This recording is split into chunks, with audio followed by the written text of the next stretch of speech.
dans un tout nouveau vlog. Alors, j'ouvre ça en ce lundi fort ensoleillé. On va en profiter après une semaine grisonnette un peu déprimante. Alors, ben voilà, on commence une nouvelle semaine livresque. Comme vous pouvez le voir cette semaine, je le commence un lundi parce que le précédent vlog était consacré à la littérature québécoise. J'ai eu une élimination soudaine. Puis, ben, j'avais comme un peu fait le tour de ce que je voulais vraiment explorer dans le fond dès le dimanche. Donc, j'ai décidé de boucler ce vlog-là, puis d'en commencer un tout neuf, un peu en avance cette fois-ci. Alors, me voici donc. Vous m'aurez peut-être pour une plus longue durée, mais je sais pas, on sait jamais avec mes semaines, des fois. Même si je le commence plus tôt le vlog, ça se peut que ce soit pas nécessairement un long vlog. Bref. On se lance donc. J'ai pas de plan encore une fois cette semaine. Je crois que je vais encore me laisser porter avec des envies. Je ne savais pas si je voulais retourner au roman policier, mais là, finalement, depuis ce matin, je me suis dit, ah, je vais explorer un peu mes options et tout. Puis, je suis un petit peu tombée sur, en fait, dans du Cozy Mystery, mais assez classique. Ça fait longtemps que je n'avais pas lu ça. Donc, c'est la suite de la série Les Dames de Marlowe. Donc, en anglais, je ne sais pas c'est quoi.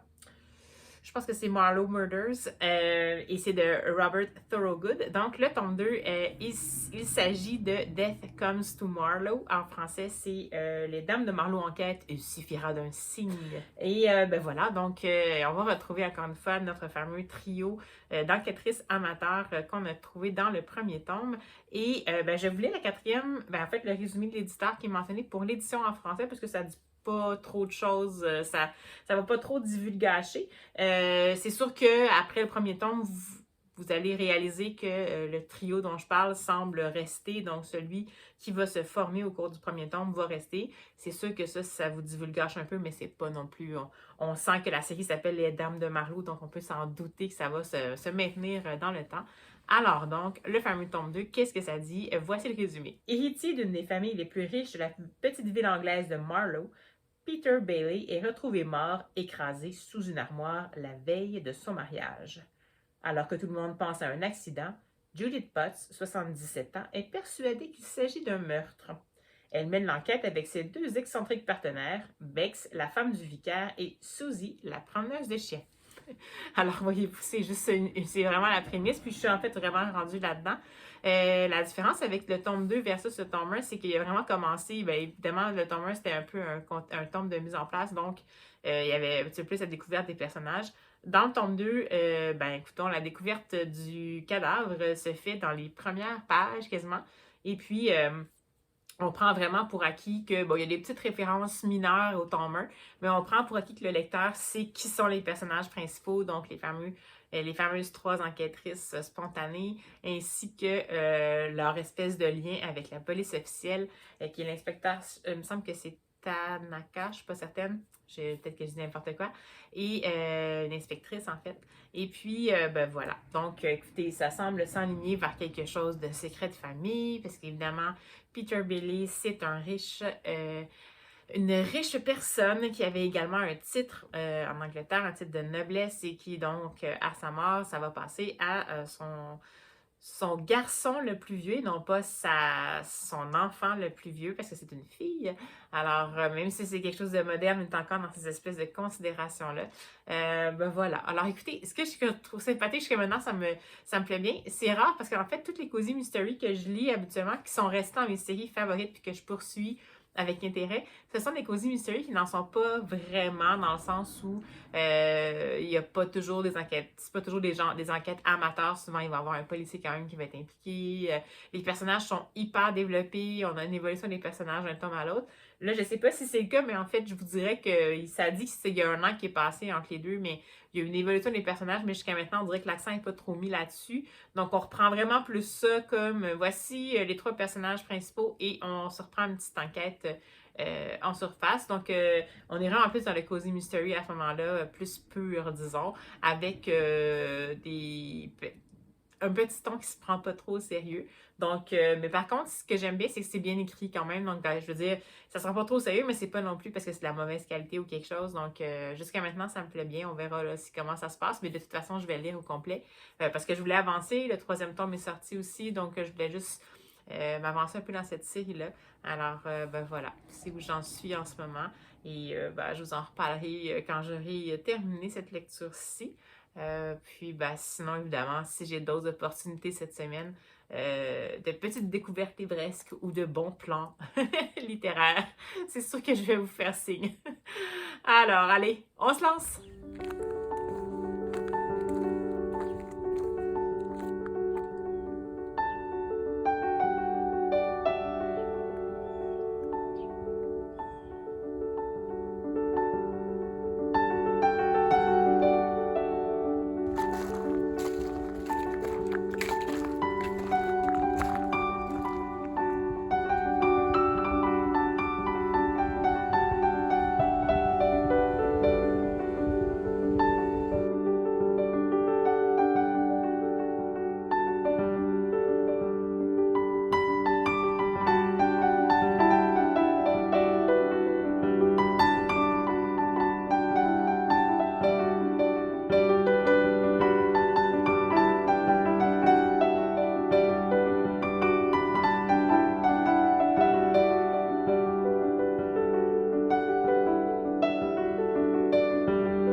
Et bonjour!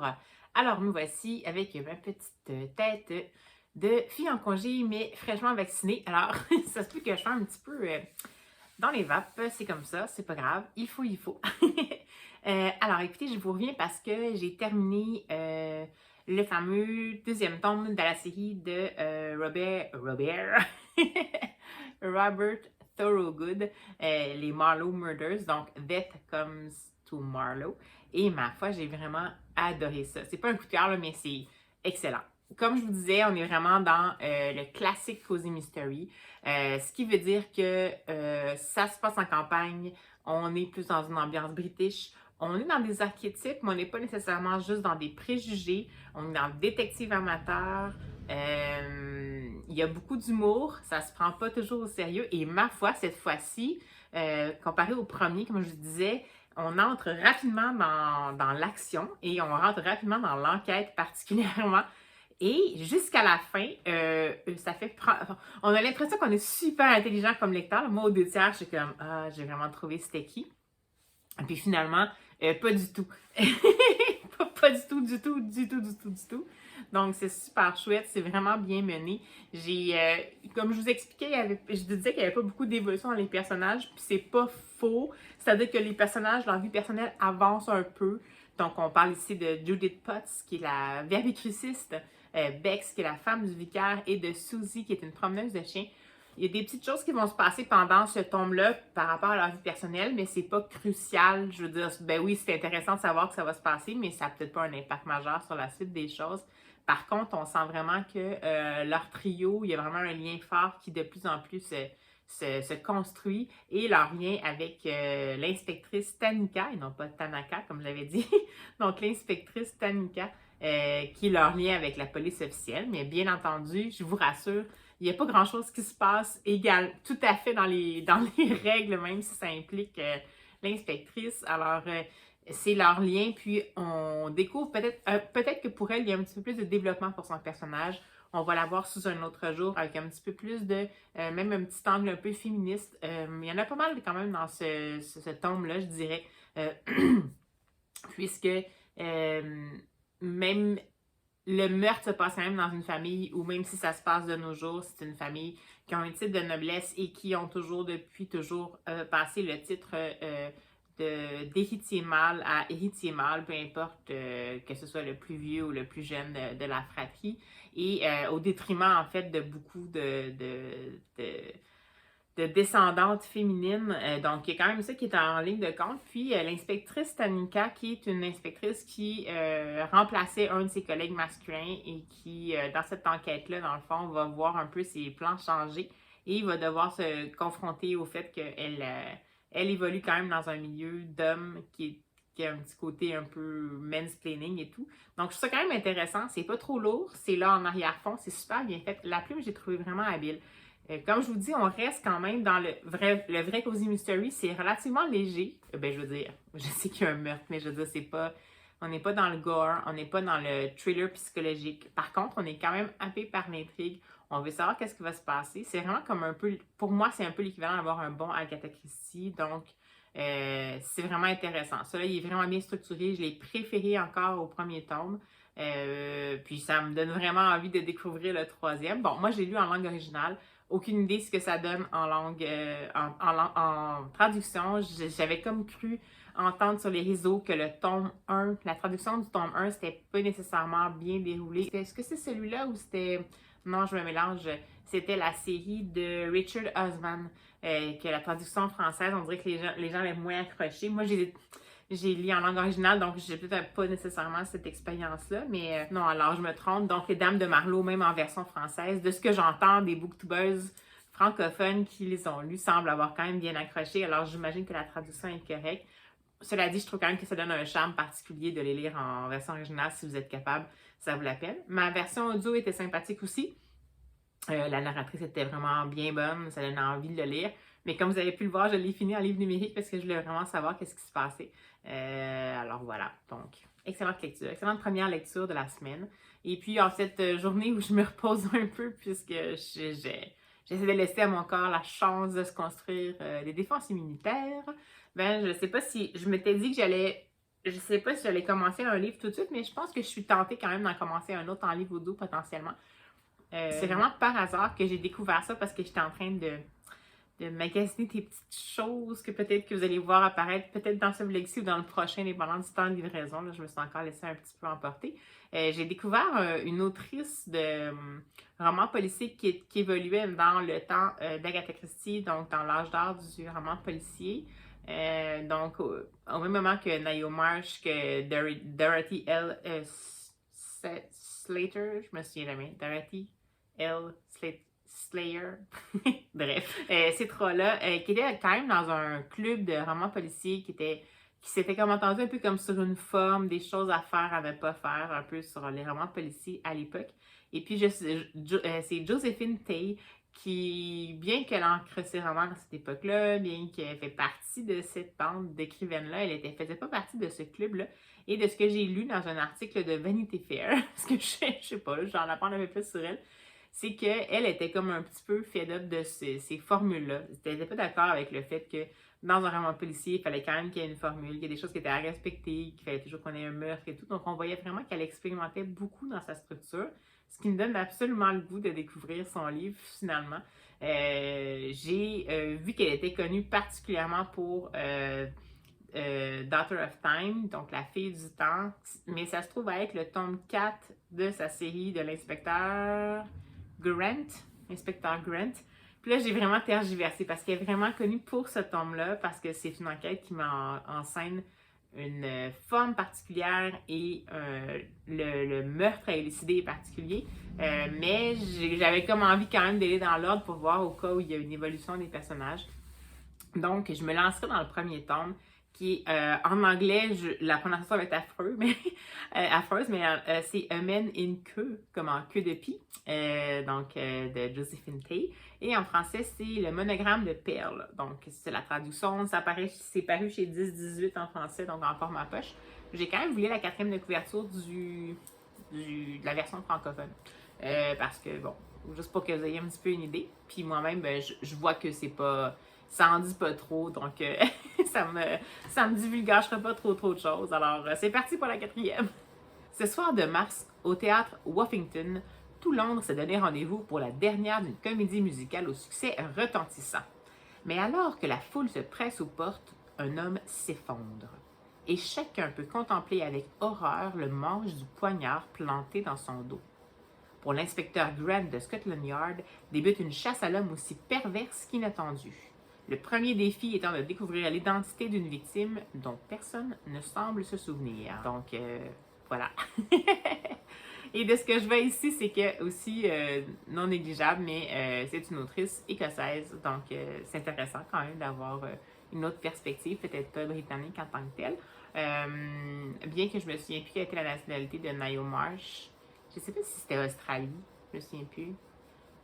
Puis Dorothy L. Sayer, je me souviens plus non plus, mais je pense que principalement c'était quand même en Grande-Bretagne et peut-être dans ses colonies, je sais pas trop. Donc, bref, je vais peut-être me lancer dans ça, mais une queue, parce que j'ai réussi à l'avoir en version audio. Puis ben, sinon, peut-être que j'ai le nouveau libraire là, sous la main, la nouvelle revue des libraires sous la main, donc peut-être que je vais feuilleter tout doucement tout ça bien au chaud au coin du feu pour me remettre un petit peu de cette dose de support immunitaire. Et puis, ben, je vais vous revenir dès que je vais avoir entamé une nouvelle lecture.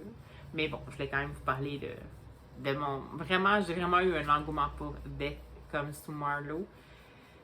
C'était vraiment un des meilleurs tomes. Donc, si jamais vous avez lu le premier tome et que vous n'étiez pas certain, je vous dis, allez-y, perdez pas votre temps. Puis c'est sûr que je vous reparle de Josephine Tay pour voir si ma curiosité a été piquée pour les bonnes raisons. Alors, je vous dis à tout de suite. Bonjour, alors je vous fais un petit coucou parce que j'ai reçu un petit colis. Puis on va ouvrir ça ensemble. Je ne l'ai pas préouvert parce que ça va faire du bruit. Donc, je vous avertis, attention à vos oreilles. C'est parti pour le vacarme. Bon. Bon, mais écoutez, c'était bien emballé. Je ne sais pas trop si je vais y arriver. Ouais. Je me disais bien ça. Alors, ce sont des livres que j'avais commandés. C'était des précommandes. Ce sont des livres qui viennent de sortir. Bon, je vais laisser la boîte à mon chat, sinon on n'aura pas fini d'en entendre parler. Donc, ce sont des précommandes, c'est des livres qui viennent de sortir. Tout d'abord, une suite de séries. En fait, ce sont deux suites de séries. Donc, tout d'abord, une suite de séries. Cette série-là qui est inspirée de Anne of Green Gables. Mais en fait, c'est adapté pour la jeunesse, je dirais pour 7-9 ans peut-être, par Kelly George. Et c'est en langue originale. Donc, on est rendu au 5e tome, je pense. Celui-là, c'est Anne Dares. Puis je pense que c'est le 5e tome. Ouais, 5e tome. Donc, c'est des épisodes de Anne la Maison au Pignon Vert.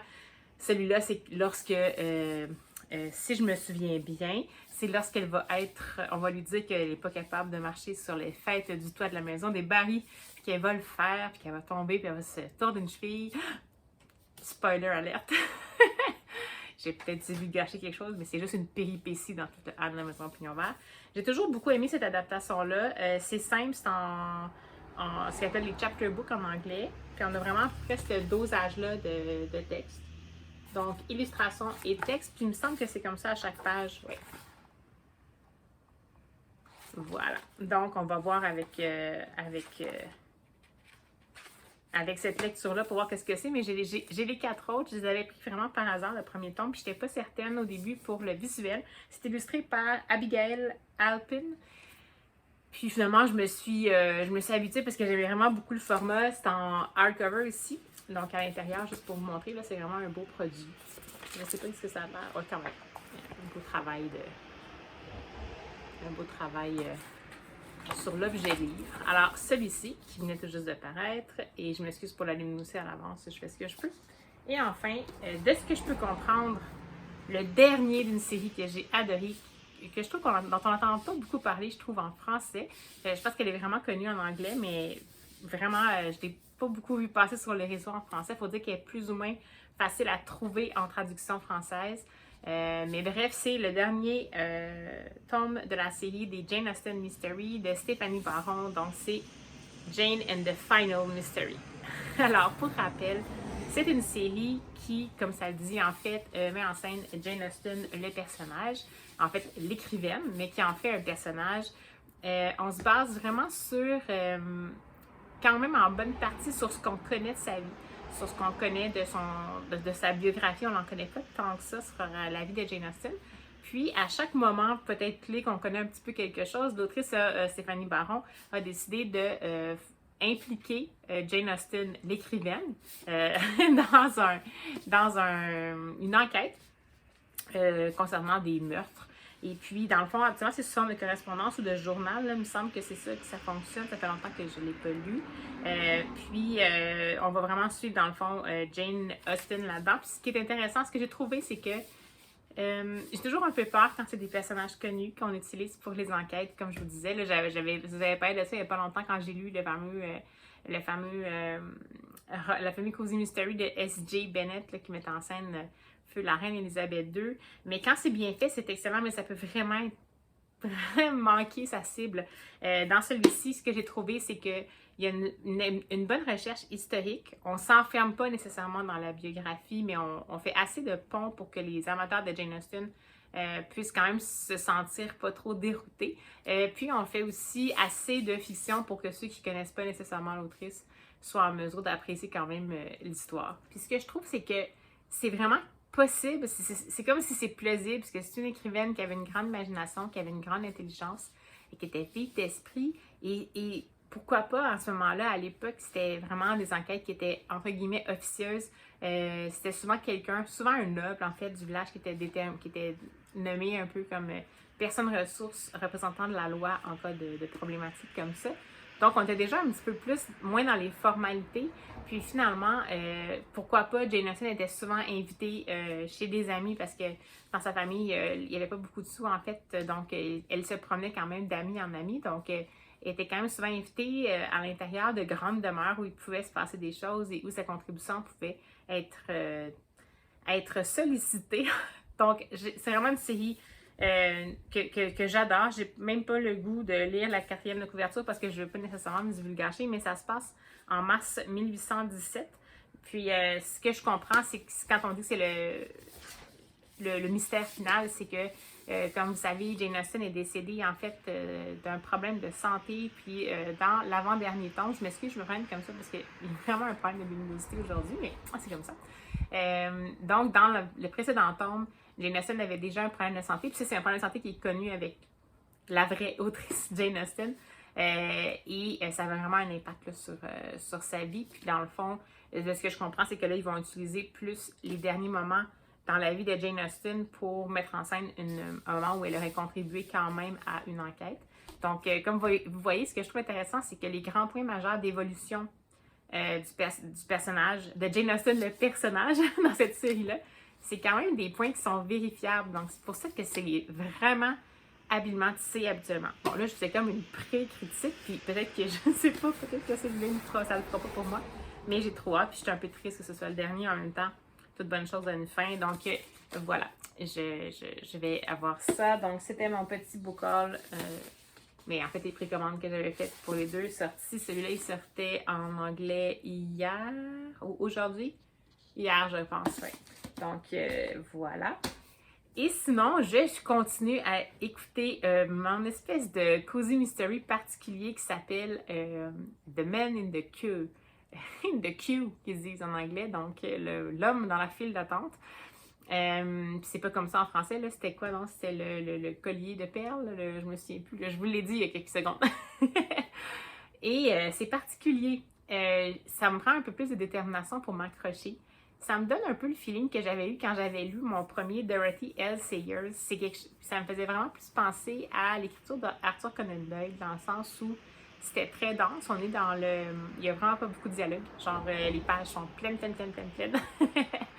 D'une marge à l'autre. Et on va suivre beaucoup l'introspection du personnage. Puis ça va vraiment être la narration par l'inspecteur Grant pendant tout le long de l'enquête. Puis je me souviens même pas si je vous avais fait un petit résumé de The Man in the Queue. Mais c'était... ouais, je pense... Je me souviens pas. Oui, j'en ai fait un. J'avais lu la 4e de couverture de la version française, il me semble. Bref, excusez-moi. C'est vraiment pas une semaine où je suis top de ma santé. Alors, comme vous pouvez le voir, là, depuis quelques semaines, c'est pas mes meilleures semaines. Fait que mon petit cerveau, des fois, il divague un petit peu. Ça me plaît bien, en fait, jusqu'à maintenant. C'est juste que ça me prend plus de concentration, comme je vous disais. Même en livre audio, parce que on est vraiment dans la narration et dans la description. Donc, des fois, je me laisse un peu partir. Le ton de la narration est un petit peu monotone, neutre, mais pas négativement, mais juste très neutre. Puis comme c'est un texte qui est très dense, ça aurait peut-être pris un petit peu plus, un narrateur qui est un petit peu plus un petit peu plus up la vie, disons, pour faire en sorte que mon attention est maintenue. Puis sinon, en version numérique, je l'ai également en ligne numérique sur ma liseuse. Puis comme c'est vraiment dense, c'est sûr que ça me tente un peu moins, il y a moins de dialogue, donc on dirait que... Mais sinon, jusqu'à maintenant, j'aime bien la construction de l'inspecteur Grant, qui est un peu... Il me fait vraiment penser un peu à Sherlock Holmes, entre guillemets, c'est-à-dire que c'est un inspecteur, mais il habite quand même avec une logeuse qui fait beaucoup penser à la logeuse un peu de Sherlock Holmes, qui s'inquiète un peu de la santé de son locataire. C'est quelqu'un qui a hérité d'une somme, mais qui aurait pu prendre sa retraite, mais qui décide finalement de continuer à faire son travail parce qu'il aime vraiment faire ça, puis juste semer un peu à tout vent sa richesse, entre guillemets, pour aider peut-être des gens à rendre leur vie un petit peu plus facile et tout. Donc, on est vraiment dans ce type de caractère-là. Puis, on nage vraiment en eau trouble. Jusqu'à maintenant, on n'arrive pas vraiment à identifier la personne qui est décédée. Ça se passait dans une file d'attente, mais personne ne portait attention. On a rencontré plein de témoins, mais personne n'arrive vraiment à se souvenir qui était là. Là, il commence à avoir un petit éclairci, mais encore là, c'est un peu difficile. Donc, je vais le poursuivre parce que j'ai l'impression que cette autrice-là était vraiment connue pour Daughter of Time, donc la fille du temps. Puis, c'était le tome 4 de la série de l'Inspector Grant. Mais comme elle a été connue pour celui-là, je ne sais pas si... Celui que je suis en train de lire a vraiment été écrit en premier chronologiquement, a été publié en premier, mais je ne sais pas si, mettons, cette autrice-là est restée un petit peu méconnue jusqu'à l'apparition de Daughter of Time. Donc, peut-être que sa plume s'est un petit peu affinée à la longue. Mais cela dit, on n'est vraiment pas dans les standards d'Agatha Christie. On est plus dans... on prend vraiment le lecteur... Ben, en fait, c'est pas qu'Agatha Christie ne prend pas le lecteur pour quelqu'un d'intelligent. Ne vous méprenez pas, c'est pas ça que je suis en train de dire, mais on s'attend à ce que le lecteur fasse un peu de travail quand même de son côté. Puis, c'est rafraîchissant quand même, ça fait différent. Donc, ça a quand même vraiment le goût de poursuivre. C'est juste que je suis peut-être pas aussi en mode c'est peut-être pas aussi enlevant que ça à quoi je m'attendais, mais je suis vraiment curieuse. Donc, je vais vraiment poursuivre ma lecture. C'est sûr que là, c'est un peu tentant parce que comme j'ai reçu le Stéphanie Baron, puis qu'en plus, je pourrais l'avoir en livre audio, c'est tentant aussi de faire un petit swap. Fait que ça contribue peut-être au fait que je suis un peu moins patiente avec ce livre-là. Mais je vais le poursuivre. Là. Je pense que je vais vraiment le terminer. Au pire, allez, si je suis trop impatiente, je lirai le petit Anne, la maison au pignon vert, qui se lit bien en parallèle. Puis ben, de toute façon, je vais vous tenir au courant cette semaine pour voir si il y a d'autres lectures qui s'ajoutent à mon alignement livresque. Donc, pour pas vous imposer encore plus de cette luminosité affreuse, je vais vous dire à tout de suite! Eh bien, bonsoir. Alors, me revoici avec ce test d'éclairage artificiel parce que c'est la nuit, mais parce que j'ai reçu un petit arrivage particulier. Ce que je vous disais, là, j'avais craqué un peu, puis bon, c'est la vie. Alors, j'ai pas préouvert encore une fois, donc préparez vos oreilles. Attention, pour la deuxième fois dans ce vlog, ça va faire du bruit. Alors, on va voir. J'arrive jamais à ouvrir ces boîtes-là sans les briser. Je sais pas pourquoi. Pourtant, il y a une belle ouverture, toute bien faite, mais c'est pas pour moi. J'ai presque fini, là. Hop, ça s'est décomposé un peu. Et voilà. Alors, qu'est-ce qu'on a dans tout ça? Alors, tout d'abord, on a... Oh boy! Il a morflé un peu celui-là, mais bon, c'est la vie. C'est pas grave. Alors, on a un petit jeunesse ici qui s'appelle The Wollstonecraft Detective Agency. C'est par Jordan Stratford et Kelly Murphy et c'est chez Yearling Mystery. Donc, un petit jeunesse tout simplement. Et ce sont deux jeunes filles qui vont se retrouver et vont se partir d'une petite agence de détective dans un Londres particulier. On a même une carte ici à l'entrée. Alors, un petit jeunesse bien intéressant. Sinon, un titre que je veux voir depuis longtemps, et mon Dieu, mes livres se sont vraiment promenés. Un titre que je lis depuis longtemps, et c'est... on a la provenance ici du livre, je vais juste l'enlever pour ne pas faire de la publicité indue. en espérant que j'arrive à enlever l'étiquette sans cochonnerie. Donc, c'est un, je sais pas si c'est un webtoon ou un manga en couleur, je sais pas trop, mais je pense qu'on le lit dans le sens régulier. Puis, je l'avais vu passer, puis ça me tentait vraiment. Dans le fond, ça dit que c'est de l'auteur qui a gagné des prix de T-Dragon Society Series. Donc, c'est Kay O'Neill. Alors, c'est The Moth Keeper. Ça a vraiment l'air intéressant. Je vais peut-être essayer de vous montrer quelques planches. Peut-être comme ça.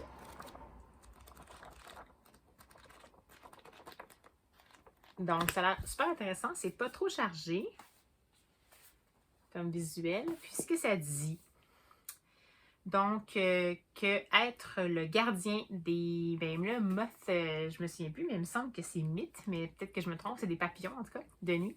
Donc, et être le gardien de ces papillons-là est un honneur. Et, dans le fond, on suit Anya, qui va finalement prendre sa place comme la protectrice des papillons de nuit de lune, Moon Moth,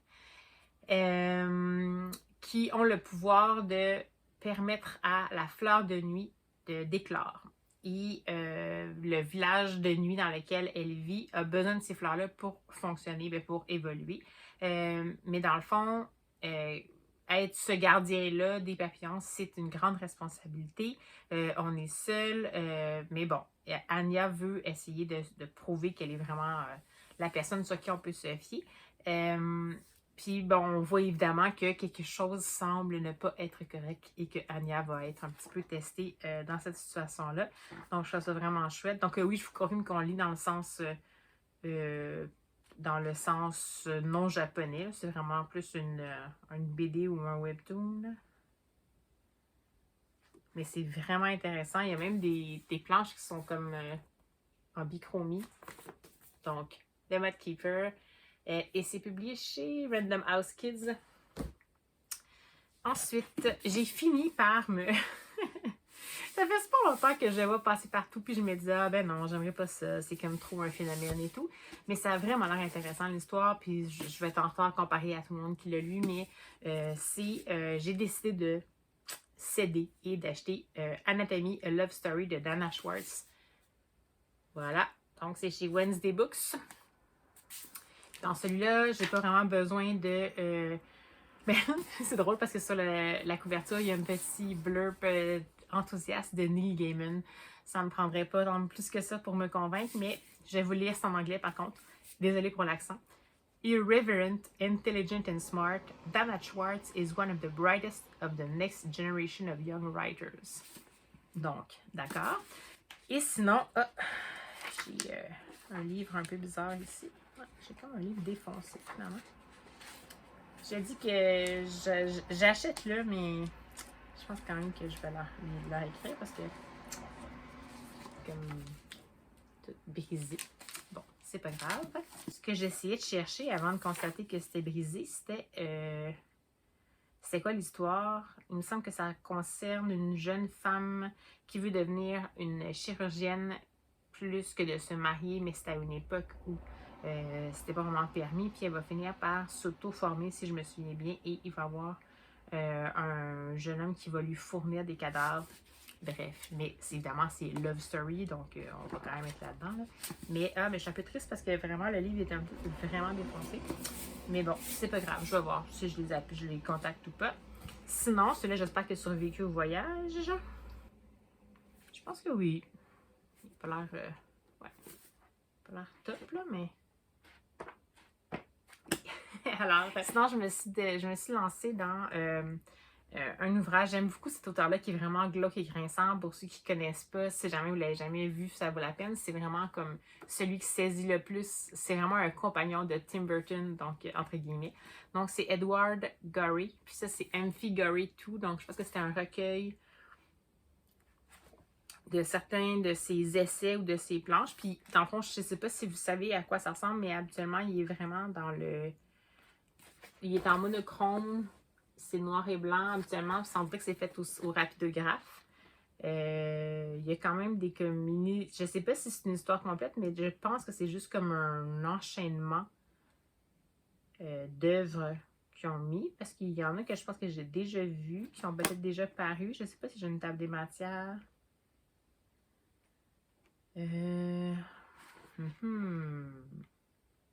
Ouais. C'est ça. Fait que c'est vraiment un colligé. Là. Dans le fond, ça contient toutes ces histoires-là. Je sais pas si là-dedans j'en ai déjà lu. Parce que j'en ai quand même à la maison. Là. Est-ce que j'en ai? Ouais, il y a The Evil Garden. Ça, je me semblais que j'en avais un que j'avais regardé. Mais les autres, je pense que je les connais pas. Donc, c'est comme des histoires comme ça, on a en petits albums. C'est supposément pour les enfants, mais on est vraiment dans l'idée de Tim Burton. Donc, ça met en scène des enfants. On est vraiment dans le glauque, mais en même temps, c'est tellement fin. Puis j'aime le côté. Ces images sont vraiment comme plein de détails en même temps. Dès qu'on s'en rend compte de vraiment de ce qu'elle essaie de décrire, c'est comme pas très rassurant. Mais bon. Alors, Edward Gorey, c'est un des envois que j'ai le plus de livres abîmés. C'est vraiment dégueu. Mais bon, c'est pas grave. Ensuite, j'espère que cela va être arrivé correctement parce que je vais être vraiment triste sinon il est un petit peu craqué, mais c'est pas grave. Alors, qu'est-ce que c'est? Oui, il a l'air d'avoir survécu. Alors, je me suis acheté, il ne faut pas le dire à mon amoureux parce qu'il va encore faire lever les yeux au ciel, mais je me suis acheté une édition du 150e anniversaire de, de Little Woman de Louisa May Alcott, mais c'est une édition illustrée, donc tu sais, j'en ai déjà, là. Je pense que j'ai 3 éditions de Little Woman, je vous les montrerai la prochaine fois. Mais on ne s'aime jamais. Donc, je pense que c'est juste des en-têtes d'illustrations. Dans le fond, ces illustrations sont en en-tête de chapitres. Parce que sinon, je pense pas qu'on a des illustrations à l'intérieur, à part les en-têtes de chapitres. Mais c'est quand même un beau produit intéressant. Donc, ben oui, j'ai décidé de craquer pour notre édition. Et c'est un des 2 seuls livres qui est arrivé en bon état, alors tant mieux. Alors voilà, c'était mon petit haul, malheureusement dans un état un peu déplorable. Mais c'est juste parce que cette compagnie-là met aucun bourrage dans leur boîte de livraison. C'est écologique, mais ça fait que les livres arrivent dans un état vraiment pas super. Donc voilà. Alors ça, c'est j'ai reçu. Et sinon, eh bien, je suis passée à la bibliothèque en même temps et j'ai récupéré 2 choses que j'avais demandées. En réservation, il y avait tout d'abord un album jeunesse sur la différence, que ça faisait longtemps que je voulais découvrir, qui était L'Enfant Papillon. Oups, je vais essayer de gérer l'éclairage. L'Enfant Papillon de Marc Majewski chez La Pastèque. J'ai pas de résumé, mais il me semble que c'est un enfant qui a décidé de se faire des ailes de papillon parce qu'il aime vraiment ça. Mais les gens rient vraiment beaucoup de lui, puis il va finir par avoir un allié, je crois. Je pense que c'est son père qui va le soutenir pour faire en sorte qu'il s'assume vraiment. Mais ça a l'air vraiment intéressant comme visuel.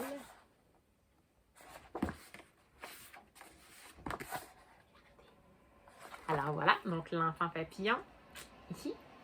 Et celui-là que j'avais vu passer, je pense, je pense que c'est pour Instagram, mais c'est vraiment particulier.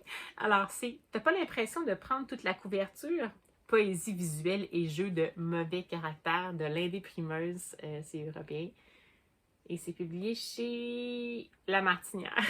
C'est vraiment cool. Alors, je voulais la 4e, là, mais en fait, c'est découvrir 140 aphorismes impertinents, fausses couvertures de livres et autres fantaisies littéraires, dont de nombreux inédits, de l'Indéprimeuse. Tombées dans l'encre à la naissance, les sœurs Davina Samarcelli et Felicia Samarcelli, qui forment le duo derrière l'Indéprimeuse, pratiquent autant les belles lettres et la typographie que le clin d'œil féministe, avec un goût incontestable pour l'absurde ou le dadaïsme. Leur devise, voir la vie en magenta, le rose, l'imprimerie. Donc, c'est super cool. C'est vraiment... Mais là, ça, c'est un exemple, mais livre qui fait bien à votre bibliothèque, un classique. Qu'est-ce que j'ai ici? C'est quoi qui est à l'arrière?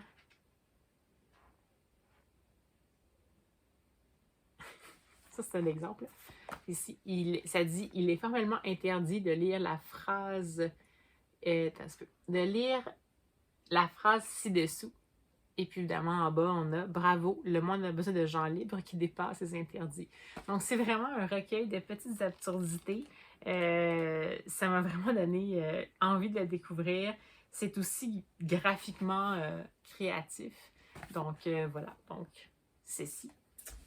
Et voilà, j'ai juste des nouveautés de livres qui rentrent dans la maison, mais il y en a quand même deux qui sont à la bibliothèque, donc ça ne va pas nécessairement s'accumuler. Puis sinon, ben, j'avance toujours dans mon fameux Josephine Tey, comme toujours. Et puis là, ben, je commence à m'attacher au personnage. Ça demeure un roman quand même dont la narration est dense, puis qu'il faut vraiment s'accrocher parce que c'est intéressant, les personnages se développent. Puis là, jusqu'à maintenant, j'ai aucune idée où elle va nous mener parce qu'on pense qu'on sait où ça s'en va. Mais je suis rendue, je pense, à 60%. Puis là, on dirait qu'il y a eu comme un moment où est-ce que la personne responsable d'un meurtre, le meurtre qui était au début du livre, semble avoir été appréhendée. Mais il reste encore comme 40% du livre. Fait que je suis en train de me dire, est-ce que l'autrice nous mène en bateau? Est-ce que ça va y avoir des revirements de situation particuliers? Donc voilà. Ça me plaît bien jusqu'à maintenant. Je pense que quand même ça titille suffisamment ma curiosité pour qu'éventuellement j'en lise d'autres. Mais bon, on verra. On verra pour la suite. Mais sinon, ben, j'ai beaucoup de choses qui viennent de rentrer chez moi. Donc, ben voilà. C'est tout ce que j'avais à vous dire pour ce soir avec ma face de fille dépeignée. Et encore une fois, une journée où je suis vraiment pas, c'est vraiment pas mon mois, je pense, ce mois d'octobre. Mais cette semaine particulièrement, ça va pas très bien. Donc, ben, je vous prends entre deux moments où ça va pas super bien. Dès que ça va un peu mieux, je vous prends comme ça, hein, on va se permettre quand même de se parler un peu malgré le fait que c'est pas ma semaine top. Alors sur ce, je vous laisse et je vous dis à tout de suite. Se déroute et rapporte la chose à la Terre. La chose à terre, pardon. L'Académie des sciences décrète qu'il s'agit d'une chimère, que l'on appelle kraken, subraque, poisson d'île, grand inconnu, abazombie ou calamar géant. Ce monstre mythique des abysses mesure la taille de 10 hommes. Il ne peut donc pas exister. Alors, bien le bonsoir. Encore une fois dans cet environnement éclairé artificiellement. Et avec ma tête de lion, désolée. Bon, voilà. Techniquement, j'avais un chignon et ça a donné ça. J'aimerais bien avoir cette tête-là tout le temps, mais là, c'est pas naturel. Mais bon, ça fait un peu une drôle de crinière, mais ça va être ça quand même pour ce soir. Alors, écoutez, je vais tout d'abord vous parler de la lecture que j'ai terminée, qui est le fameux The Man in the Queue de Josephine Tey. Et ma foi, j'ai vraiment bien apprécié. C'est pas un coup de cœur, il y a pour moi quand même une certaine densité dans la narration qui m'a quand même demandé un effort plus important que ce à quoi je m'attendais, mais j'ai vraiment aimé ça. J'ai aimé beaucoup le développement des personnages, le personnage de l'inspecteur. Malgré tout, ça reste aussi que ça a été une intrigue où jusqu'à la fin, on sait pas trop où est-ce que finalement, est-ce qu'on est dans le champ ou pas dans le champ. Donc, j'ai trouvé ça intéressant. Les personnages secondaires ont été également bien développés. C'est intéressant de voir l'approche de l'inspecteur Grant qui est assez bienveillante, sans être insouciante. C'est assez particulier. Ça m'a vraiment rappelé un petit peu le côté dans Dorothée L. Sayers, de l'inspecteur qui est là, qui est un inspecteur qui, en fait, n'a pas besoin de travailler. Donc, on dirait que c'est peut-être ça la nuance, c'est que cet inspecteur-là n'a pas besoin de travailler, mais il travaille parce qu'il a envie de travailler. Et puis, c'est vraiment quelqu'un qui essaye de vraiment s'assurer que tout est correct. Puis là, ce qui est intéressant, c'est que dans ce premier opus-là, on est également confronté au fait que, ben en fait, il peut y avoir, tu sais, est-ce qu'on est toujours sûr à 100%? Est-ce que ce qu'on constate lors d'un crime va nécessairement nous mener à la bonne personne coupable? Puis pour l'époque, c'était pas nécessairement quelque chose de courant parce que c'était vraiment le côté gros bon sens, qu'on voit, c'est ce qui est, puis on commencera pas à se demander si c'est la psychologie c'est la psychologie de la personne qui est accusée est conforme avec le crime qui a été commis. Et puis là-dedans, on dirait qu'il y a comme quelque chose qui a été semé chez Grant, une espèce de prise de conscience, justement ben, je suis un bon policier, puis en même temps, je peux peut-être avoir de l'intuition, mais être un bon policier, mais ça veut pas dire qu'il faut que je sorte du cadre qui fait en sorte que je suis obligée de m'en tenir aux faits. Bref, il y a un questionnement en plus sur le travail du policier à cette époque-là, c'est-à-dire au début du 20e siècle. Donc, j'ai vraiment beaucoup apprécié, beaucoup plus c'est ce que je pensais, puis c'est clair que je vais lire les autres. C'est pas un rythme qui est enlevant, donc, tu sais, il faut pas s'attendre nécessairement à quelque chose d'enlevant ou puis il y a une certaine, bon, ben, certaines stratégies de narration qui font en sorte qu'on va apprendre les choses par personne interposée. On a un petit peu quelque chose qui ressemble à des genres de révélations à la fin, pas à la Hercule Poirot, où est-ce que, tu sais, vraiment tout le monde est rassemblé et tout ça, mais c'est quand même un peu cette notion-là. Mais en effet, Joséphine Tey a tendance à un peu sortir des sentiers battus de l'époque, de l'âge d'or du roman policier à cette époque-là. Puis, j'haïs pas ça, je vais vous dire. Alors, si vous la connaissez pas, bon, je sais pas si tout a été traduit parce que j'ai pas trouvé. Ah oui, je vous l'ai montré. Seigneur, ma mémoire est vraiment pas top. Donc, c'est quelque chose de perle. Je vous le remets ici. La broche de perle. Le camé de perle. Quelque chose de perlé en français, si vous voulez. Par contre, évidemment, en le lire en langue originale, je pense que c'est bien. En même temps, comme c'est très dense, peut-être que si vous n'êtes pas à l'aise avec l'anglais, c'est peut-être pas le meilleur roman pour commencer à lire en langue originale, mais cela dit, intéressant. Intéressante piste, si jamais ça vous dit, de rester quand même dans le côté qui n'est pas nécessairement des romans avec des meurtres qui sont gore. C'est pas nécessairement un roman d'ambiance grinçant, mais c'est pas non plus hyper manichéen, donc c'est le fun. On n'est pas nécessairement trop dans le côté qu'on pourrait observer chez d'autres romancières qui écrivaient du policier à ce moment-là. Donc, je suis bien contente de ma découverte. Bien contente, bien contente. Et puis, ben, je vais sans doute, comme je vous dis, lire les autres éventuellement, là, ben, petit à petit, juste pour dire que je sors un peu de... C'est quand même réconfortant parce que c'est quand même justement pas des meurtres qui sont gore, mais en même temps, on a un côté justement qui est un petit peu plus... qui ose un peu plus que peut-être les romans à formule de l'époque. Alors voilà pour ma lecture terminée. Sinon, j'ai hésité, mais j'ai pas pu résister pour ma lecture en cours, que j'ai commencé un nouveau roman. C'est-à-dire celui que je viens tout juste de recevoir, d'ailleurs, que j'ai même pas sous la main, mais que je pourrais aller vous chercher. Je reviens. Magie! Alors me revoici. Donc, qui est Jane in the Final Mystery de Stéphanie Baron. Donc, j'ai pas pu m'empêcher de le commencer. J'ai réussi, en fait, je l'ai acquis en audio parce que j'avais envie de voir ce que ça avait l'air aussi. Puis, ça se passe quand même bien. Je vais juste voir où je suis rendue. Ouais, ça. Donc, c'est déjà sur un livre qui fait environ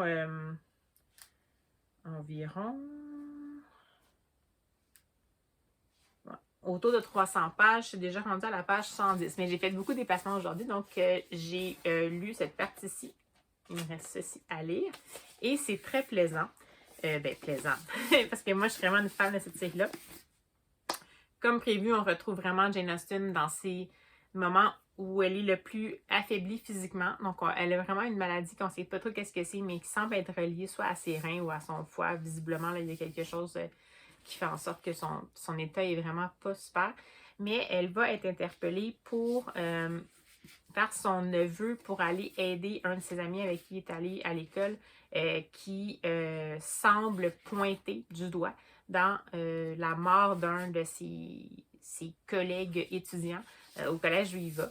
La personne qui est interpellée, qui est un peu concernée, c'est quelqu'un qui bégait puis qui a tendance à avoir été plus la cible du harcèlement puis de l'intimidation qu'autre chose, mais on ne sait pas trop. Donc, Jane, dans le fond, va finalement aller chez la mère de ce jeune-là qui est interpellé par la justice par rapport à ça, à la demande de son neveu. Puis, malgré le fait qu'elle n'a pas la force vraiment pour le faire, mais elle va essayer de mettre toute sa vivacité d'esprit au service de ça. Donc, jusqu'à maintenant, écoutez, la plume est toujours aussi intéressante, les personnages toujours aussi crédibles. On a vraiment l'impression d'être dans les derniers moments de Jane Austen. Donc, c'est à la fois... C'est pour ça que j'ai hésité, parce que je me disais, ah, est-ce que je le lis ou est-ce que j'attends pour le lire, puis que dans toute façon, il n'y en aura plus. Puis, dans le fond, on y croit tellement que pour nous autres, ça fait du sens que ce soit écrit de Final Mystery, parce que on sait que Jane Austen va décéder de toute façon à un âge tendre, entre guillemets, même pour l'époque. Et puis là, ben, dans le fond, pour nous, quand on est un lecteur de cette série-là, on l'accepte. Puis en même temps, ça va vraiment dans le sens du personnage qui a été créé avec l'autrice Jane Austen dans cette série-là. C'est sûr que c'est pas Jane Austen, mais je veux dire, ils ont créé un personnage, mais il y a tellement, comme je vous disais, de racines dans la vraie histoire qu'on y croit complètement. Puis on se sent un peu privilégié d'être témoin de ces moments-là. C'est particulier. Bref, j'aime vraiment cette série-là. Donc, je suis là-dedans en livre audio, mais je vais sans doute le continuer en livre papier éventuellement. Sinon, je me suis un petit peu enfargé les pieds aujourd'hui. J'avais besoin de me remonter le moral, mais je me suis un peu enfargé les pieds dans des petites librairies. Je me suis promenée quand même. J'ai fait une librairie d'occasion, le fameux Charlie Bookin. Je ne vous ai pas mis d'image, je filais pas trop. Donc, j'étais moins dans le mood de mettre des rayonnages. Puis, vous les avez déjà vus. Je suis allée chez Charlie Bookin. Je suis allée au Village des Valeurs, donc dans une ressourcerie. Et également à la librairie moderne. Donc, ça, c'est pas des librairies d'occasion, mais j'ai trouvé mon bonheur à Charlie Bookin. Il y avait une belle récolte. C'est pas toujours le cas. Donc, je vais vous montrer ça. Tout d'abord, j'ai trouvé 2 livres que j'ai déjà lus, mais que je voulais comme avoir chez moi. Donc, le fameux Paris-Briançon de Philippe Besson. J'ai vraiment beaucoup aimé. Évidemment que j'aimerais avoir la version grand format chez Julliard, qui est quand même magnifique, mais je crois que je le relirai, ce Philippe Besson-là, donc j'aimerais l'avoir chez moi. Donc, ben, pour ceux qui voudraient en entendre parler, j'en ai parlé dans des vlogs antérieurs. Si j'y pense, je vais essayer de vous mettre un lien dans le petit i qui est d'un côté ou de l'autre, je me souviens jamais, ou sinon dans la barre d'infos, pour que vous ayez plus mon opinion sur ça ici. Et sinon, j'ai trouvé en édition sympathique, là, bah, c'est sûr que c'est pas... mais donc, chez William Morrow, le fameux Murder on the Orient Express d'Agatha Christie. Donc, ça, je les aime, ces éditions-là, parce qu'ils sont super aérés. Là, je sais pas si... Mais vraiment intéressant. Puis, je pense que je suis tombée sur un plan du train, là, mais il me semble qu'ils ont mis comme dans l'édition originale. Ouais. Avec le plan du train et tout ça. Donc ça, j'ai déjà lu, bien entendu. D'ailleurs, j'ai lu l'année passée dans le cadre du Read Christie 2022. Et puis, ben, si vous voulez, je vais faire aussi la même chose. Je vais essayer de vous mettre un lien vers mon petit retour que j'ai fait sur ce livre-là. Comme ça, vous aurez la référence. Mais donc, ces 2 livres-là, que c'était plus parce que je les avais dans ma bibliothèque. Ici, ils vont aller dans la petite là, mais je ne sais même pas si j'ai de l'espace pour l'entrée. Mais bon, on verra bien. Ensuite, j'ai trouvé aussi 2 choses particulières. Donc, un livre que j'hésitais justement à m'acheter depuis longtemps, que je trouvais super intéressant au départ comme prémisse, puis que j'avais toujours dit, bah, je verrai si j'achète ou pas. J'ai même failli le commander dans ma dernière commande que je vous ai montré cette semaine avec les livres que j'ai reçus, mais j'avais sauté, puis j'ai trouvé vraiment à pas cher. Donc, c'est The Dictionary of Lost Words de Pip Williams. Et c'est chez Ballantine Books. Et je sais pas si c'est pour le résumé, qu'est-ce que ça me dit. On suit, je crois, Esme, ils disent qu'elle est née dans un monde de mots et sa mère, dans le fond, elle n'a pas de mère et en plus, elle va passer son enfance à Oxford dans la chambre avec son père qui est là-bas puis qui est un lexicographe et qui collige les mots pour la première édition du Oxford English Dictionary. Puis elle va évoluer là-dedans. Je vais juste voir s'il y a autre chose que je peux vous dire par rapport à ça, mais je sais que ça va avoir rapport avec qu'est-ce qu'elle va faire. Elle va essayer de colliger de son côté des mots pour un dictionnaire qu'elle veut créer pour elle-même, qui est le dictionnaire des mots perdus, de Dictionary of Lost Words. Puis, elle va essayer de justement sortir du monde un peu confiné de Oxford pour aller chercher plus le côté, le vocabulaire de l'homme commun et de la population. Et ils disent que c'est quand même, on a un peu un contexte quand même historique parce que c'était un moment où justement c'était les suffragettes, la lutte pour les droits des femmes et tout ça. Donc, voilà, ça a l'air super intéressant. Puis ça faisait longtemps que je voulais l'avoir, puis là, je l'ai trouvé, donc c'est un signe. Et sinon, une autrice que j'aimerais vraiment découvrir puis depuis super longtemps. Puis c'est la série que je l'ai découvert, puis je suis vraiment tombée dessus par hasard, puis c'est vraiment rare, donc je suis bien tombée. En plus, je pense que je suis tombée, à moins que je me trompe, mais je crois que je suis tombée sur le premier tome de la série. Je crois. Il me semble que oui. Mais oui. Donc, c'est Aki Shimazaki, qui est une autrice japonaise qui habite au Québec depuis 30 ans à peu près. Et elle a fait plusieurs cycles de petits opuscules comme ça, mais celui pour lequel elle est le plus connue pour le moment, c'est Le Poids des secrets. Et le premier tome, c'est Tsubaki. Donc, ça a l'air vraiment intéressant. Puis c'est des petites plaquettes toujours. Puis j'ai beaucoup de la misère à trouver ma porte d'entrée vers la littérature japonaise. Comme je vous disais, on dirait que j'ai pas encore trouvé la plume qui faisait en sorte que j'avais vraiment le goût d'oser.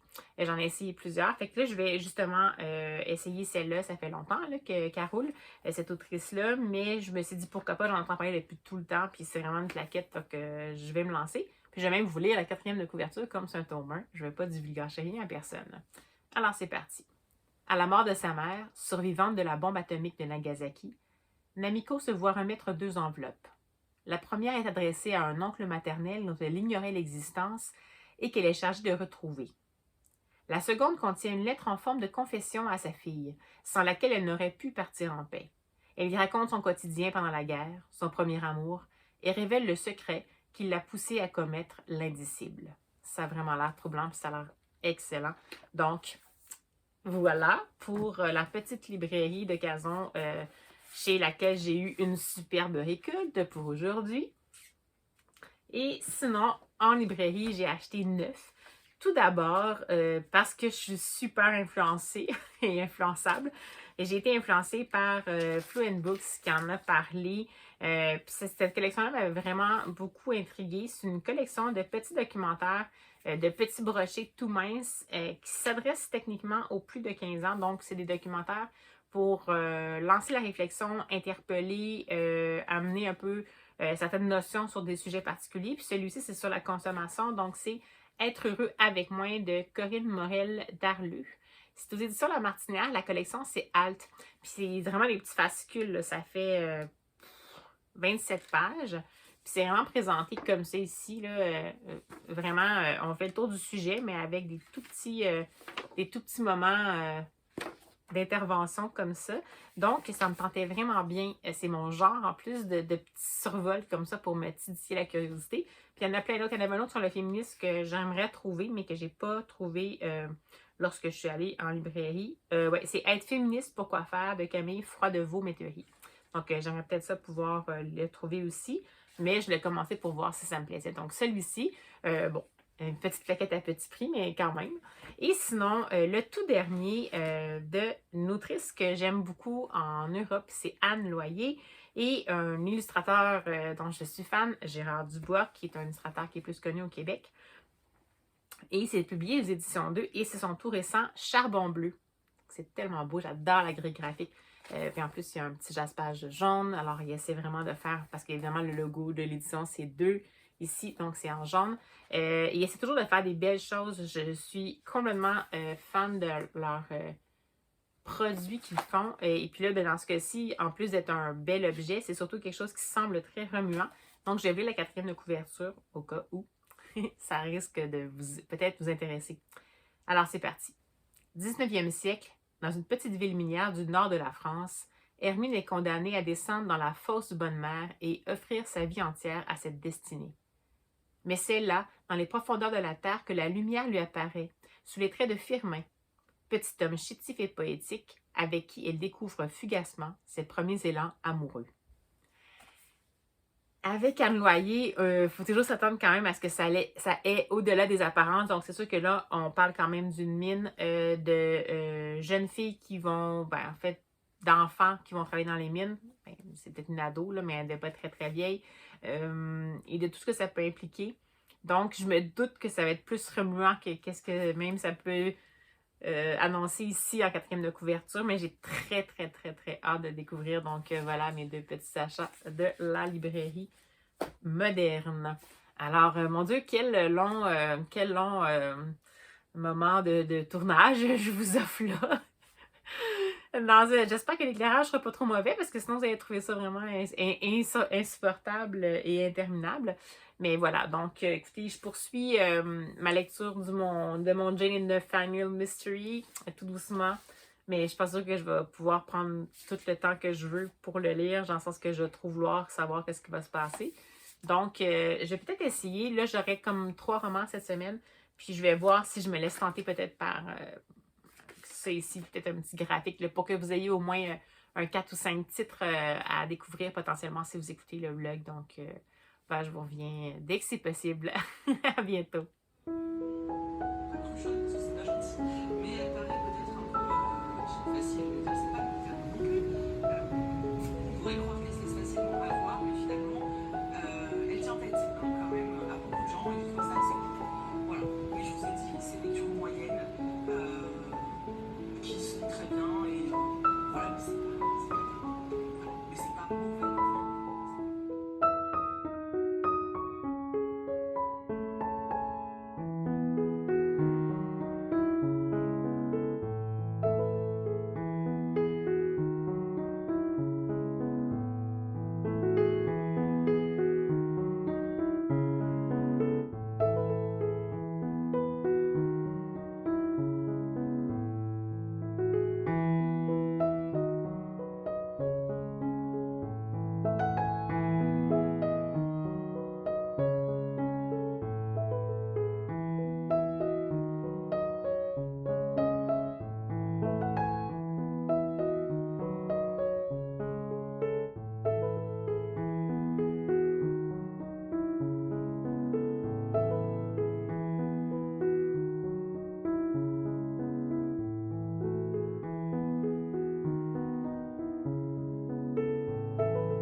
Hey, bonjour! Alors, nous sommes lundi, le 30 octobre, et la journée a commencé avec la première neige!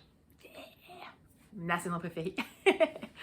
Et ben écoutez, je viens vous voir parce que j'ai fait un petit blitz de lecture encore une fois. Le lundi, je suis en congé, vous le savez. Alors, tout d'abord, j'ai terminé avec bonheur et tristesse, parce que oui, ça se peut les deux en même temps, le dernier tome de la série des Jane Austen Mystery de Stéphanie Baron, donc Jane and the Final Mystery. C'était excellent, c'était un coup de cœur, c'était 20 sur 20. C'était parfait en fait. À la fois la partie qui fait référence à la vie de l'autrice, comme je vous disais, là on est vraiment avec une Jane Austen qui est avancée dans la maladie qui va malheureusement l'emporter éventuellement à 41 ans et demi, si j'ai bien un bon souvenir. Donc très jeune pour l'époque, malgré le fait qu'on était au 19e siècle, c'était quand même très jeune. Et son espèce d'implication de dernière minute au niveau de sa tâche inventée mais plausible de détective, donc auprès d'une amie qu'elle va aller là pour essayer de prouver l'innocence de son fils qui a été accusé du meurtre d'un de ses jeunes collègues étudiants dans un collège.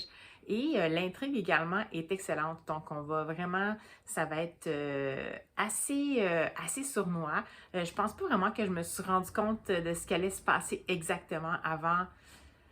Je m'en suis doutée peut-être, je sais pas, dans les comme 10 dernières pages, peut-être, ou 20, c'est quand même excellent. Donc, en plus, au niveau de l'histoire, de l'intrigue, c'est super bien ficelé. Ça fait encore une fois un peu écho à ce que Jane Austen pouvait faire, c'est-à-dire un peu, en fait, pas un peu, c'est-à-dire une satire de la société de l'époque dans laquelle elle avait évolué.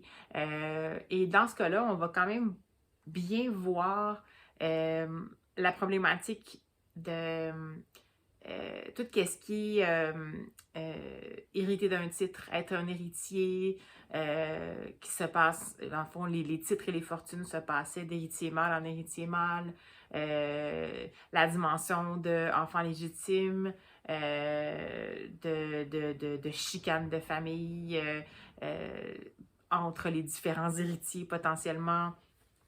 Et mais aussi beaucoup le rôle de la femme, encore une fois. Donc, on est quand même dans un monde où le personnage de Jane Austen est une autrice avec l'esprit vif, qui est indépendante quand même le plus possible pour l'époque, mais qui, dans un cas où elle veut aider son amie, va pouvoir aller peut-être faire un peu d'enquête puis d'investigation, mais si par exemple elle veut faire en sorte que le fils de son ami ait un avocat, elle ne peut pas le faire par elle-même, il faut que ce soit un homme qui le fasse. Donc, on est vraiment dans une époque qui était comme ça. Donc, j'ai vraiment beaucoup aimé ça. Comme je vous dis, le portrait du contexte historique, la dimension sociale qui est amenée en plus, mais sans que ce soit trop omniprésent, sans que ce soit plaqué, l'habileté de l'intrigue.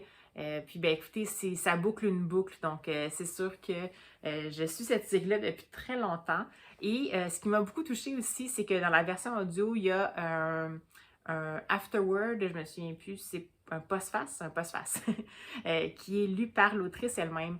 Et elle nous met en contexte ce roman-là, parce qu'en fait, il y a eu quand même un moment avant la sortie de ce titre-là versus le dernier qui était, je pense, Jane and the Summer Without je me souviens plus c'est quoi, mais elle était à Bath en tout cas. Mais ce que j'ai compris, c'est que ce qu'elle dit, elle, c'est que je ne sais pas si c'est juste ce roman-là ou les deux derniers qu'elle a fait qui s'inscrivaient dans un contexte où Jane Austen était vraiment affaiblie, puisqu'elle a vraiment fait des recherches poussées. Elle dit que ça fait 2 ou 3 décennies qu'elle est sur cette série-là, donc c'est sûr qu'elle a vraiment s'est imprégnée de l'œuvre de Jane Austen, de sa vie et tout ça. Puis, elle devait faire ces romans-là qui sont dans un contexte où Jane Austen est en fin de vie, même malgré son jeune âge. Et l'autrice a vécu quelque chose de personnel, en fait, la perte d'un de ses enfants qui est dans un accident et tout ça, qui a fait en sorte que elle n'ait pas été capable de reprendre l'écriture, en tout cas de celui-là, parce que c'était vraiment l'écriture du roman de Jane Austen juste avant potentiellement sa mort. Et puis, c'était très touchant, très inspirant. Elle savait bien en parler sans que ce soit larmoyant et tout ça. Donc, je vous dis ça, je sais pas, je vais même pas regarder si dans l'édition papier, le postface est là. Oui, il y a un afterword. Donc, des fois, on a tendance à les sauter ces bouts-là, mais dans celui-ci, si jamais vous le lisez, ça vaut la peine d'en prendre connaissance. Ça permet de mettre une petite couche de plus d'appréciation, de profondeur. J'aime vraiment beaucoup, beaucoup, beaucoup la plume de cette autrice-là dans cette série-là. Là, j'ai pas lu ses autres parce que c'est un pseudonyme, c'est Fanny Baron, elle écrit sous un autre. Ce n'est pas son vrai nom. Mais celle-là, en tout cas, je vous dis, c'est vraiment un sans faute pour moi. Pour ceux qui ne lisent pas en langue originale, je suis désolée, mais pour le moment, ça ne semble pas avoir été traduit en français. Je pense que les 3 données n'ont pas été traduits en français non plus. Mais ça vaut vraiment le coup si jamais là, vous voulez le découvrir. C'est pas non plus trop compliqué en anglais. Ça reste quand même qu'on est à une époque, l'époque de Jane Austen, donc avec une terminologie qu'on va rencontrer plus comme dans Orgueil et Préjugés. Donc, il faut quand même que vous fassiez l'oreille à ça, mais je pense que ça vaut vraiment la peine de se lancer et de ne pas laisser passer cette opportunité-là de découvrir la plume de Stéphanie Baron. Donc, voilà pour ma lecture. Et sinon, j'ai rapidement fait le tour. J'ai lu 3 livres que j'avais achetés, dont 2 que j'avais achetés récemment. Je suis comme un peu fière de moi, directement dans la palle. Puis je vais vous en parler. Donc, tout d'abord, j'ai découvert pour la première fois le premier pour moi de la collection Alt chez Lamartinière. Il me semble que c'est ça. Alt chez Lamartinière, il me semble que c'est ça que j'avais dit. Donc, oui, Alt chez Lamartinière que j'ai découvert. J'étais intriguée en fait par cette collection-là parce que Fluent Books en a parlé avec beaucoup de talent. Donc, j'ai décidé de lire celui-ci, donc Être heureux avec moi, de Corinne Morel-Darleux. C'est un essai dans lequel elle va prendre position par rapport à la consommation, puis par rapport à l'avenir de la planète finalement, puis la nécessité que l'humain se sente concerné par la situation. Corinne Morel-Darleux, moi je la connais pas, mais ça a l'air que c'est une essayiste et une romancière, mais qui récemment a pris vraiment un engagement politique particulier par rapport à l'écologie puis à la justice sociale. C'est ce qui est indiqué ici dans sa petite biographie. Donc, c'est sûr que c'est quelqu'un quand même qui prend position. Je l'ai reçu comme un pamphlet. Donc, peut-être moins comme une prise de parole, disons, peut-être moins comme un essai que comme une prise de parole. Je pense que c'est ça un peu l'idée, puis ça suscite la discussion. J'ai bien aimé ça. Ça fait le tour quand même d'un sujet sommairement, c'est bien, ça lance plusieurs points. J'ai quand même trouvé ça très militant, très unidirectionnel, disons. Donc, c'est sûr qu'on va identifier le problème de la consommation. Tout le monde sait que c'est un problème. Le fait que l'humain vit à crédit depuis trop longtemps puis que ça n'a aucun sens que l'humain vive à crédit comme ça parce qu'on bientôt on ne pourra plus. D'ailleurs, la partie qui m'a le plus marqué, je pense que c'est la partie qui avait marqué aussi Fluent Books, mais c'est le poids du digital, donc l'art numérique. Même là, c'est un peu bizarre que je vous en parle par YouTube parce que en faisant ça, je contribue en fait au problème de la consommation parce qu'évidemment, on le sait que tout ce qui est virtuel, autant les centres de serveurs, bon, par exemple pour YouTube ou Google, ou alors par rapport à l'Internet ou les piles du cellulaire avec lesquelles je suis en train de vous tourner ça, c'est toutes des choses qui ont une empreinte écologique assez importante. Donc là-dedans, mais quand même, il y a un bon tiers de cette prise de parole-là qui est par rapport à ça. Donc ça fait quand même réfléchir. J'ai bien aimé ça. Cela dit, pour moi, ça a été un petit peu en demi-teinte pareil parce que bien que ce soit une prise de parole courte, je m'attendais quand même à ce qu'il y ait peut-être un petit peu plus qu'on voit un peu plus de facettes. Là, je trouvais que c'était quand même très dirigé. C'est pour ça que je vous dis que je l'ai perçu plus comme un pamphlet ou comme une prise de parole, comme un pamphlet que comme un essai, un court essai pour susciter. Mais peut-être que c'est moi qui ai mal compris c'était quoi le rôle de la collection. Pourtant, la collection a dit ici, parce que pour avoir un beau point de vue, il faut prendre de la hauteur. Donc, je pense que c'est plus une question d'avoir une autre perspective. Donc, si c'était dans le but de faire une perspective différente, mais unique, ça allait. Mais pour moi, ça manquait un tout petit peu de nuance. Pas pour excuser ou pour qu'on se sente mieux ou tout ça, mais justement pour qu'on voit toutes les facettes, en fait, de la même problématique, puis qu'on puisse peut-être en arriver à se faire notre propre tête. Même si, et puis qu'on puisse en arriver quand même à la conclusion d'être heureux avec moins, peut-être que c'est possible. Mais bref, pour moi, ça a été un peu en demi-teinte. Donc, ce que je vous dirais, c'est que je trouve que c'est une super belle initiative. Ça peut peut-être interpeller justement peut-être plus la jeunesse, c'est pour du 15 ans et plus, donc les ados, pourquoi pas, les amener à parler, tout ça.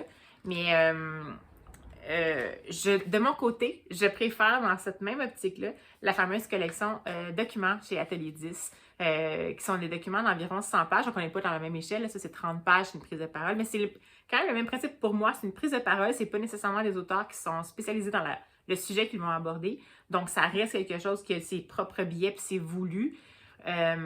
Mais je trouve que ça donne un peu plus, ça donne la possibilité d'avoir plus de souffle pour parler d'un sujet, même si on n'est pas, même si c'est pas systématique comment on va aborder ça. Donc, ben voilà. Je suis contente de l'avoir découvert. Je ne sais pas si je vais lire les autres, mais au moins, j'ai pu jeter un œil sur ce qui se faisait de l'autre côté de l'océan en matière de courts essais. Ensuite, j'ai finalement lu mon fameux 5e tome de la série adaptée de la Anne of Green Gables par Kelly George et illustrée par Abigail Alpin chez Tundra. Et ça, ben écoutez, c'est un petit peu... c'est du réconfort. On est dans le 5e tome, donc on suit Anne, la partie où elle va ne pas savoir résister à Josie Pye qui va la défier de monter sur le toit de la cuisine d'été, je pense, de la maison de Diana Barry et qui par la suite va également, il va y avoir aussi le stress qu'elle va ressentir par rapport au fameux concert de Noël où elle va faire un récital. Donc, on reprend les éléments de la série en tant que telle. Puis là, je me souvenais pas que les deux étaient collés. Fait que peut-être que Kelly George a quand même fait un travail d'aller chercher l'essentiel puis voir qu'est-ce qu'elle pouvait jumeler dans chacun des tomes. Cela dit, pour quelqu'un qui connaît pas l'histoire, je pense que ça le fait totalement parce que, voyez-vous, je me posais la question si en fait c'était dans l'ordre du livre ou pas. Parce que pour moi, on dirait que ça faisait du sens quand même. Donc, toujours aussi intéressant.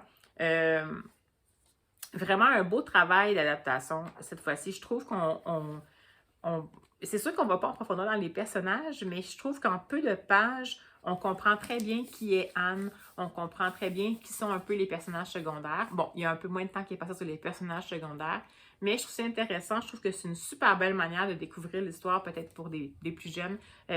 Vraiment, si jamais vous ne l'avez pas découvert, c'est pas traduit en français, mais c'est justement pour si jamais vous voulez... D'ailleurs, mon Dieu, je viens d'avoir un flash. Pour les adultes qui veulent commencer à lire en anglais, pourquoi pas essayer de fonctionner comme ça? Ça vous morcelle l'histoire. C'est une histoire que vous connaissez peut-être déjà ou que vous avez déjà lu en français. Puis, c'est pas trop bébé, c'est une héroïne qu'on volait de toute façon dans un gros roman. Alors, pourquoi pas tenter le coup. Puis en plus, le visuel est intéressant.